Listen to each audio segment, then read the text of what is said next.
ليه لما بنفرح كتير بنزعل قوي، ولما بنقرب من ربنا قوي فجأة بنبعد ونعيد الكرة من تاني، ولما بنحس ان احنا خلاص هنرتاح بنتفاجئ بحاجة تشيلنا هموم من تاني.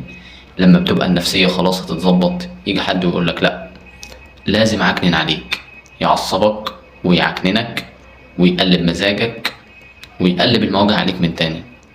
لما بنحاول نخلص في العبادة لله نرجع تاني لأخطائنا ونعيد الصفحة من جديد. لما بنقول احنا خلاص انتصرنا بنرجع نتهزم من تاني ونحس بالهزيمة بتكسرنا من جوانا. لما بنحاول نمشي على الطريق المستقيم بنقع وننحرف وننتكس وكأننا لم نفعل شيء من قبل. بندي لنفسنا وعود وبنرجع نخلف فيها من تاني. بنحاول نقرب من النجاح لكننا دايما حاسين بالفشل. بنحاول دايما نحس بإنجاز نلاقي مفيش. بنحاول نبتعد عن الغلط ومش قادرين، مع العلم إننا عارفين فين الصح وفين الغلط لكننا ما بنعملش بكده. بنؤمر بس الناس بحاجات احنا محتاجين حد أصلا يقول لنا عليها. بنسند الناس ومش لاقيين حد يسندنا أصلا.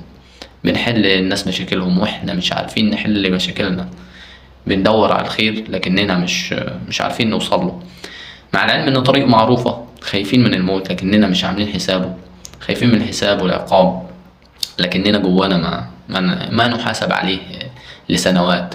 نخشى الناس ولكن الله أحق من نخشاه. وزي ما قال ربنا سبحانه وتعالى: أتخشون الناس والله أحق أن تخشاه. ليه كده؟